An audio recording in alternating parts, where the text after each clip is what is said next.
Estaremos apresentando sobre plantas daninhas em pastagem, o professor e doutor Fabiano Gama de Souza. Os discentes são Ariana, Luiz, Marcilane.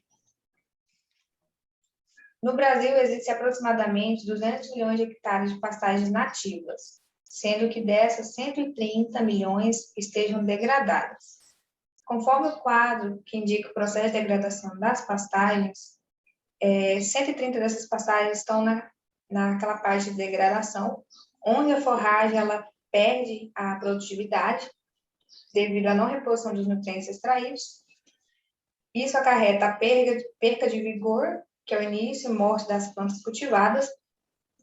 E dentro desse processo de degradação, também tem a invasão, chegada de plantas daninhas e também pragas e doenças. As plantas forrageiras são submetidas durante todo o seu ciclo produtivo à desfolhação, assombreamento e aos manejos, que podem ser intensivo, extensivo, ou aqueles comparados à altura de entrada e saída dos animais da pastagem.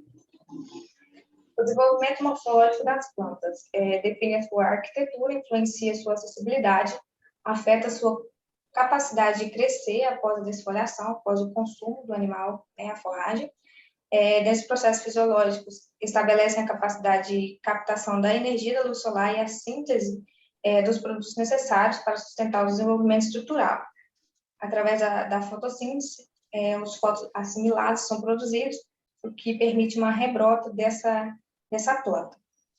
Em geral, existem dois tipos básicos de plantas invasoras, que podem ocorrer nas pastagens bem formadas, né? Essas daninhas têm característica de baixa infestação e predominam árvores e arbustos. Já em pastagens mal formadas ou mal manejadas, ocorre o predomínio de espécies com maior poder de reprodução. Elas são de ciclo curto e têm um rápido crescimento. Vamos entender um pouco sobre a dinâmica das populações de plantas daninhas em pastagens. Como podemos ver no esquema, o período ótimo de pastejo do animal ao capim ao final do estágio vegetativo, antes de entrar no estágio reprodutivo. O que essas populações daninhas podem acarretar caso eu, por exemplo, não escolha uma adaptação caso eu não escolha uma gramínea apropriada para o meu clima e para o meu solo. Essa gramínea ela não vai conseguir se desenvolver bem, porque ela não vai se adaptar, caso eu não escolha uma da região, e ela não vai ter a capacidade de produção de massa e não vai conseguir ocupar aquele espaço, deixando espaços vazios que serão propícios ao surgimento dessas plantas daninhas. A instalação de pastagem na região norte, especificamente em Rondônia, ocorre ali a semeadura entrando no período das águas, ali em outubro e novembro, e entre as cultivares usadas encontram-se as braquiárias, né, Maranu, Charaés, as decúmbias, as rosienses, o medícula, tobiatã, os pânicos, né, Mombaça, Tanzânia, Centenário, Vencedor, Maasai. E aí, não estão aqui listados, né, na tabela, mas também tem MG-FURI, MG12, MG5, que também são utilizados, foram recentemente lançados. A alta pressão de pastejo também influencia nessa dinâmica das populações de plantas daninhas, ou seja, se eu colocar uma quantidade de unidade animal nessa minha área a mais do que ela suporta, eu vou permitir que o gado, né, ele alimenta de uma parte mais inferior do capim, deixando ele mais baixo do que o recomendável, sendo suscetível a área ao aparecimento de plantas daninhas. Essa alta pressão de manejo de pastejo pode ocorrer também no período seco, que é bem visível, quando o pasto ele é super pastejado, e aí isso é visível no período das águas, quando as plantas daninhas ficam mais expostas. A fertilidade e a umidade influenciam também, pois no período de semeadura o solo tem que estar bem nutrido e com uma boa umidade para facilitar essa germinação do capim, ele conseguir se instalar e ocupar o espaço, evitando que deixe esses espaços que a planta daninha pode vir germinar. Outro fator que também contribui para o aparecimento dessas plantas daninhas é o controle inadequado dessas plantas. Um exemplo de planta daninha que pode ocorrer nas pastagens é a tiririca, ciperos rotundos, e essas plantas podem causar perdas e danos na agricultura, tanto por absorção de nutriente, sombreamento, entre outros fatores. O tipo de ervas daninhas de folha larga ou gramíneas, anuais ou perenes e estação frias ou quentes. Temos as principais invasoras, que são as folhas estreitas e folhas largas. O método de controle das plantas daninhas, temos o controle mecânico, tração animal e o controle manual. No caso, o controle mecânico, ele utiliza cultivadores tracionados por tratores e é mais utilizado em grandes propriedades. Já o tração animal é um controle manual, são mais empregados em pequenas propriedades. E o controle manual, o produtor usa a enxada, o enxadão e a foice como ferramenta para controle das plantas daninhas na pastagem. O controle preventivo é impedir que as plantas invasoras se estabeleçam e disseminam nas áreas de pastagem. E esse tipo de controle, ele tem por objetivo primário impedir que as plantas invasoras se estabeleçam e se disseminam na área de pastagem onde ainda não estejam presentes. No primeiro momento, a adoção de um método será eficiente, no entanto, a longo prazo não terá bons resultados. Por isso é recomendada a adoção de várias ações. O controle preventivo. Temos aqui a quarentena de animais e o uso de sementes que não contenham propágulos e limpeza das máquinas e implementos, entre outros, né? O controle mecânico. Esse controle mecânico, ele de arbustos, mediante o emprego de correntes e grades pesadas, né? Dando tanto bons resultados em terrenos planos ou levemente ondulados. E o complemento desse método deve ser feito arando o terreno, seguido do plantio de gramíneas promissoras.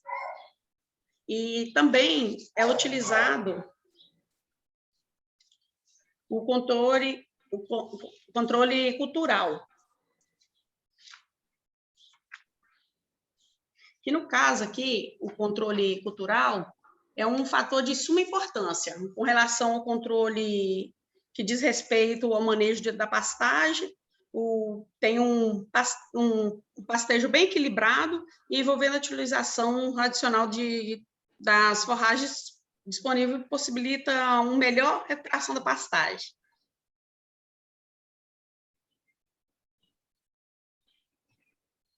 O controle físico resume-se principalmente ao fogo e inundação. Aí nós temos a vantagem, né, nesse controle físico pela queimada, que é o rebroto da pastagem, e a queima das partes lignificadas. E as desvantagens são o rebroto das invasoras, os riscos de incêndio generalizados e destruição biótica do solo, e a redução da umidade, que no caso fungos. Mas não é recomendável hoje a queima, né, pelos danos causados ao meio ambiente. O controle químico. O controle químico, herbicida para controle das plantas daninhas. Este método possui a vantagem de ser mais rápido e econômico em relação ao uso de mão de obra. Embora o controle químico ele tenha difundido muitos entre os processos de aplicação incorreta, ele pode causar problemas de contaminação ao meio ambiente e intoxicação dos aplicadores. Por isso, é recomendável um engenheiro agrônomo. O jato dirigido e área total. o jato dirigido, ele tem menos de 40% da área da infestação. E na área total, a infestação é mais de 40%.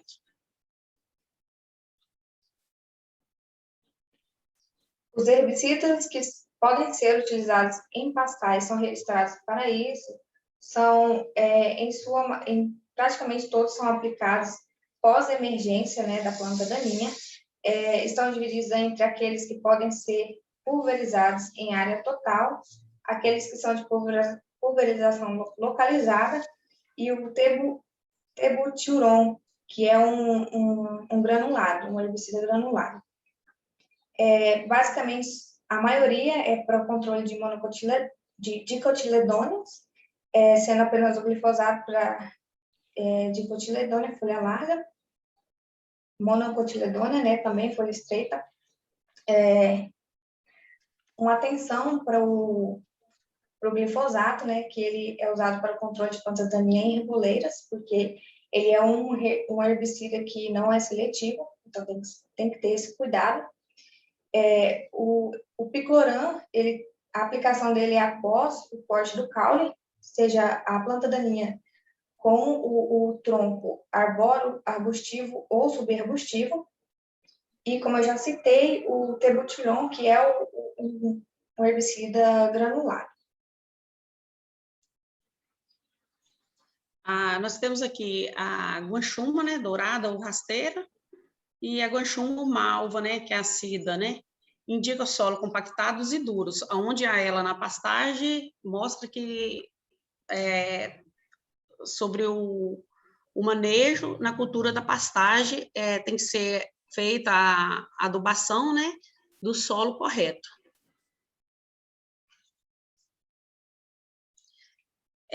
Aqui nós temos que ter um pouco mais de atenção, que há muitas espécies de cidas que todas são consideradas daninhas, né?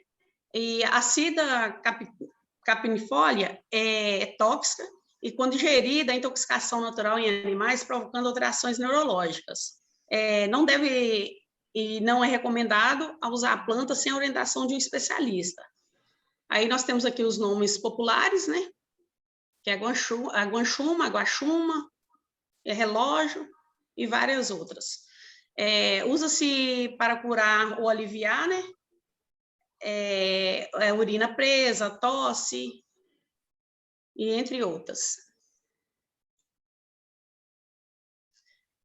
A planta tóxica na pastagem, nós temos aqui algumas, né? Que é o caruru de espinhos, né? Amaranthus e o cipó prata. O cipó prata tingui, que é o mascaquinha, e o cipó prata também, que é o rígida, né? E entre outras também. O controle de plantas daninhas deve se envolver tanto na medida que primam pela redução de grau de infestação, como naquelas que promovem a redução de refestação da pastagem. A pastagem, nela, mostra uma baixa reprodutividade com as infestações das plantas daninhas, né? Que pode ser atingida em médio e longo prazo, com medida de controle a ser adotada sistematicamente. O fogo é uma prática a ser gradativamente abandonada pelos produtores, como tinha dito antes, né? Que não é recomendável, e acaba afetando a biótica do solo. E, em especial, por ser fator também gerador de insatisfação social, o manejo apropriado e sua utilização é completamente dispensável.